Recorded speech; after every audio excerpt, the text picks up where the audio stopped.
Okay, for this solo, what we're looking at is a way to play through all three chords of a 12-bar blues without really leaving one position. We're in the key of D, so we're going to work out of the 12th fret and almost the whole solo, well, the whole solo does happen using just the 12th fret and a couple of notes on the 11th and 10th fret. The thing that makes this work is something called right hand muting. What I'm doing is I've got my ring finger on the high string, middle finger on the second string, index on the third string, thumb on the fourth string, and the back of my thumb resting on the bottom two strings. So just with my hand on the strings, I've got all the strings muted. If I want to hear the fourth string, I pick it with my thumb and then come back to position where everything's muted. If I want to hear the third string, I pick it with my index finger and then come back and block it off again. So when that finger's up, you can hear the note. When it's down, you can't. If I go to play on some higher strings, I tend to move this whole thing over. Thumb, thumb, thumb, kind of like that. So that lets you hear just one note at a time. So for that first lick, there you're just hearing one note at a time, as opposed to on the first exercise where we would have done and heard it all ring. So that first lick happens like that on the fourth and third string, and then so there it is. The thumb plays the fourth string, index plays the third string, and then to play the second string I bring my thumb over to mute the third string and pick with the middle finger and then work backwards.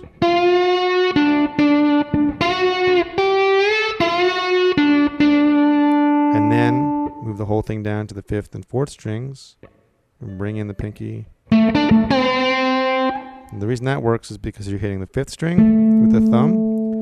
As you pick the fourth string with your index finger, the thumb comes back in. And then the index finger comes in as the thumb picks, and then one more time the index finger, and then you pull back real quickly the 12th to the 10th fret. That's a real typical move of Duane Allman's, that kind of rocking back and forth. You can practice it that way. Just basically it's like an on-off switch. Thumb down, finger up, thumb up, finger down. And then on that last note, when you pick with the index finger, just yank that slide back real quick, 12 to 10.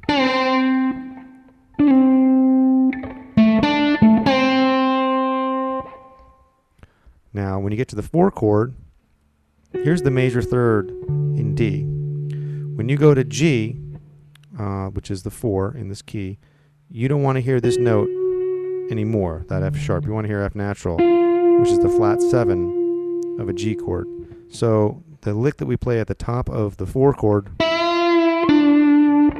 is a slide 10 to 11, back to 10, and then over to the 12th fret on the 4th string. That wouldn't really work unless you had this muting going on, because if you just played it all open, the slide would bring the 3rd string note back up to the 12th fret, but since you're killing it with your index finger, everything's cool. And then when you get back to the 1 chord, you can open it back up and play at the 12th fret. Now when you get to the 5 chord, that's another Duane Allman kind of lick. You're sliding from the 12th fret on the 2nd string into the high string, and then pulling back to the 11th fret using that same thumb technique. This time I use my thumb on my middle finger. And again, if you did it all open, it would be sort of meaningless, but if you pull back and mute everything and then slide 10 to 11 on the high string and then cut off that note with your finger as your thumb is getting the 2nd string, it sounds like you're playing this note, which is a C sharp. That's the major third of the A chord. So that's how you kind of spell out the A chord when you're on the 4, when you're on the 5 chord. That's how you grab the major third of the 5 chord. And then back to the licks at the 12th fret.